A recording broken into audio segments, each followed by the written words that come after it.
Alright guys, HyDra back again today. Hope you're doing well and enjoying your day so far. And after all this drama regarding snaking over the last couple of weeks, it seems that Sledgehammer Games have stuck to their word and actually decided to bring a snaking nerf into the game right now. Many pros seem to think this isn't going to make any difference at all. Some though believe it is a step in the right direction. Could we see a world relatively soon that the gentleman's agreement for snaking can be, or maybe will be, rescinded and the game will actually play just fine without this mechanic even being around any longer? Very much enjoyed your thoughts in the comments below. Hit the like button if you enjoy.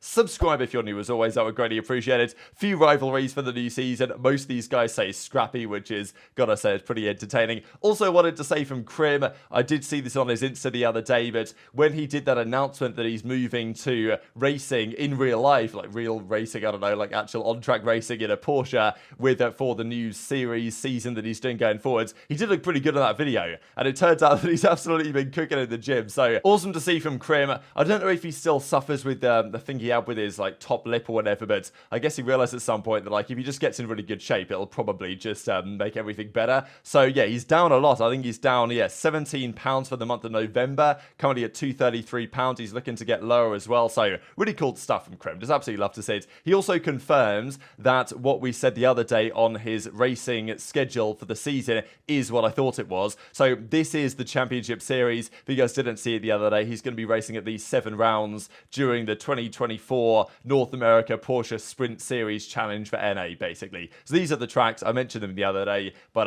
yeah, if you want to go to any, feel free to have a look and see if it works for you. Also, a big update yesterday from Scump, though, on the in-game skins. We know that this was a big talking point several months ago now when there was a Tim the Tatman skin, there was a Nick Merck skin added into the game, and they didn't last particularly long. We know that Nick Merck, I forget exactly what Nick Merck said. He had some drama, he said something, he kind of got semi-cancelled for it, and then Activision said, all right, Nick, we're gonna, remove your skin from the game. Tim the Tatman then, like, stood firm on that and said, well, if you're going to remove Nick's skin, remove mine as well. And it seems like, the developers realized, okay, this could be more trouble than it's worth because you put a player's skin in the game and then all of a sudden they say something or do something you don't like and then you've got to remove it and it's creating drama. So, look, they clearly decided player skins, it ain't gonna happen anymore. It's too much work.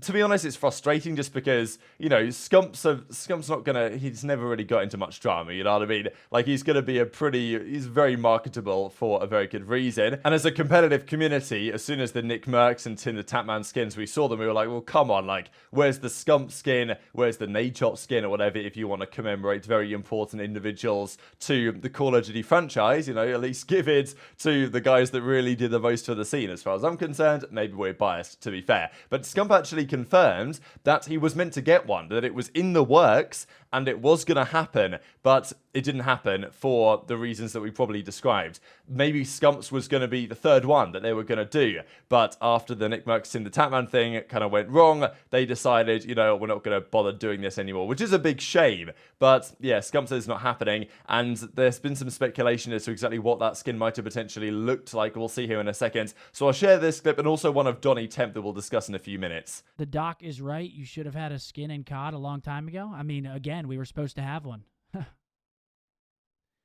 We were supposed to have one last year. But, yeah, I'm going to send y'all over to Davis for the rest of the night. Go show some love to him. Bro, FaZe are the best team right now, man.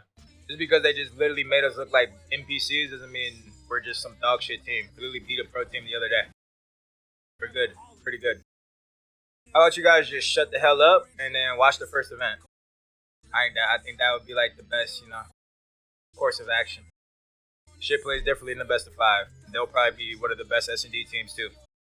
They have like literally the best players of all time on their team.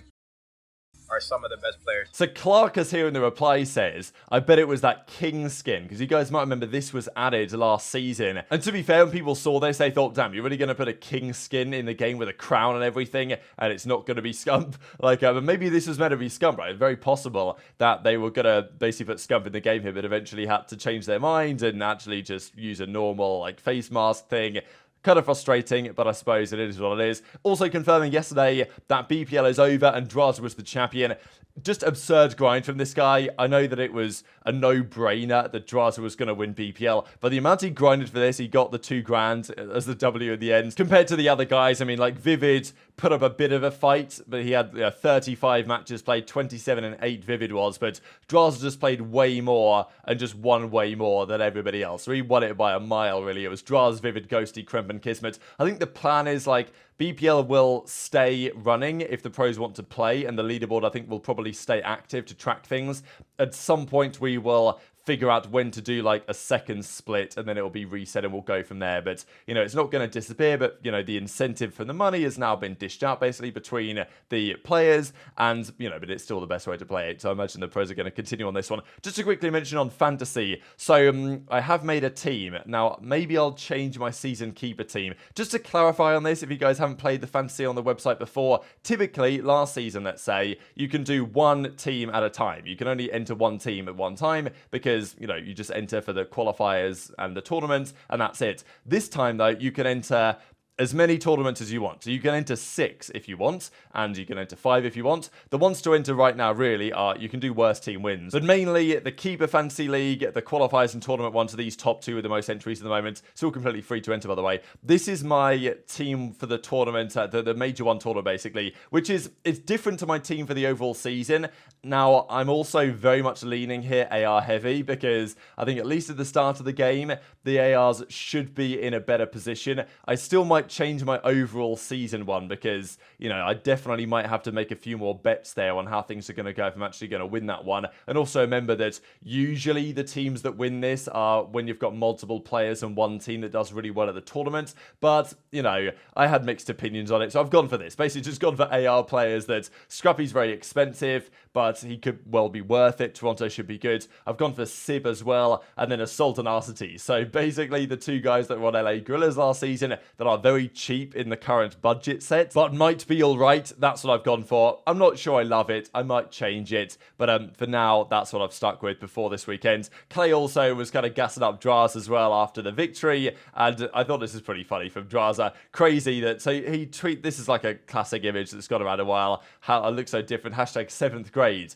So Drazah says, crazy you were 25 when I made that, right? I'm not sure the numbers quite work out on this one. I don't really know how old the 7th grade is, but let's say you're like, what, 13 or something. If Clay was 25 then, and Drazah is now like 22, then Clay would now be like 34. So I guess it's not far off, to be fair. But, you know, Clay and Drazah have a bit of a back and forth. We'll see how Carolina do versus FaZe, because historically, FaZe are just very, very good against teams in the lower half of the league. Let's say the likes of Vegas, or the likes of, you know, potentially the Ravens with Clay for the new season. But let's talk about the snaking fix. This is what the developers have talked about for some time. They mentioned it a couple of weeks ago now, that they were investigating trying to fix snaking and prevent it being a mechanic. They don't want to prevent good players from being able to abuse mechanics to their advantage, but they want to try and resolve the issue that snaking, well, inherently brings to the game. Now, you might have watched this and thought,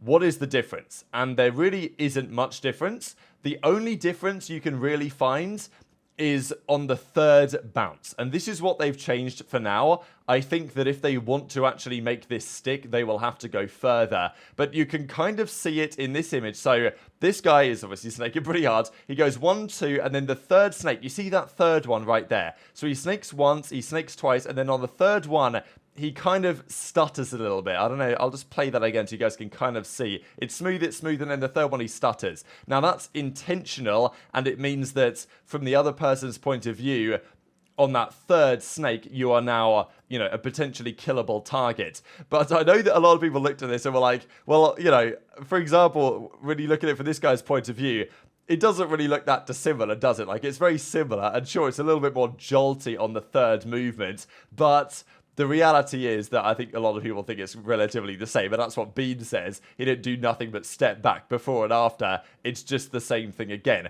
However, Stanley disagreed, and other pros are saying, well, you know, it is a step in the right direction. This is what we want to see. The pros have agreed to GA snaking, and I don't think that's going to change anytime soon. Sure, when the league starts, especially when majors come around, it's definitely possible somebody snakes for the bag and all of a sudden everyone's going crazy and everyone starts doing it again. Maybe that's the case, but the pros agreed to get rid of it, but the opinion has always been that if it just wasn't in the game, that'd be better. The pros can agree not to do it, and we've said for many years, why don't the pros just agree not to do it? And there's been various explanations as to why. Octane's given his thoughts on that, Cellium's given his kind of counter thoughts on that, but eventually they've agreed to get rid of it again, as they used to do back in the day, but ideally it's just not a feature. We want you to be able to go prone. We want you to be able to crouch, but to snake is, I think, problematic. I would be in favor, any chance for me to glaze Black Ops 3, I'm going to do it, of what Black Ops 3 did, where if you lay down in Black Ops 3, to stand up again, you have to put your hand down.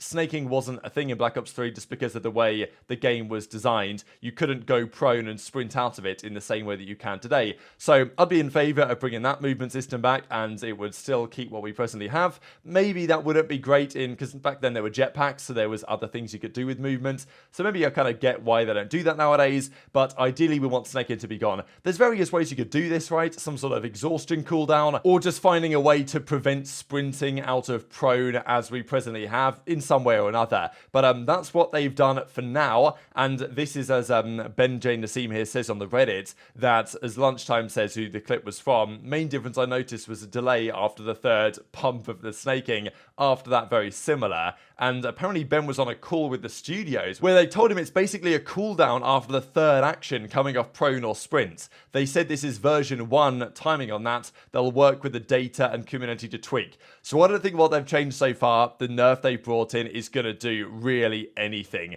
Like, if you can still basically snake 3 times, and on the third time, okay, it's a bit clunky, the guy will probably be able to kill you, but it's still going to give you enough chance to, to gun the guy down. You can still snake once or twice and then try and get the kill and annoy the other player. I think it's a better step. I don't know if this has gone anywhere near far enough to make it so that the pros can take the GA off, because I guess ideally the GA doesn't have to exist, and it simply isn't a thing you can really do in the game to gain a competitive advantage. But I just don't see that day arriving anytime soon, so I think for now we will still have to rely on the pros keeping their word on this one, which, may or may not be the case when the big money starts to come on the line. I did mention earlier today that there were some scrims on CDL servers going down for the first time, and this was JP's tweet about it. Now, Kenny accidentally popped a UAV here, and I just don't understand how the private match systems have just got worse and worse basically every year since the original Modern Warfare 3, to be honest. Like, back then, you used to be able to save your settings for the custom games. Why does this not exist? Like, I know that it might be, for some people, a small deal. Like, you can go through and change the settings in a couple of minutes. But, like, come on. We can't even save presets anymore. Like, back in Black Ops 3, you used to be able to go through and like, allow or ban anything to be allowed on the server. And this means nowadays that, there's certain streaks, such as the UAV, which are just sitting there, and Kenny, like, accidentally calls it or something, and, says, oh, there's one guy close broken. Dashy's like, oh, yeah, we see him because we got him on the UAV. So that's, of course, kind of frustrating. Just as scrim, doesn't matter at the end of the day. But just a couple of things in customs that the game would surely be better if they were just simply not the case. Did want to mention this Temp clip as well, where he says that as far as they're concerned, FaZe are the best team they've played. So obviously goes pretty hard on them as well, saying like they're basically the best team, like the best players of all time and stuff like this. So yeah, went pretty hard on that. And he says, like, our team is good. Houston Spartans, we're good, but FaZe are next level. So we'll see if that transpires when the matches begin. But for now, they do seem like the team to beat, especially because Drazah is the chief grinder. There's no doubt. So very much enjoyed your thoughts in the comments. Hit the like button if you enjoyed. Subscribe if you're new. Take care. And I'll see you next time.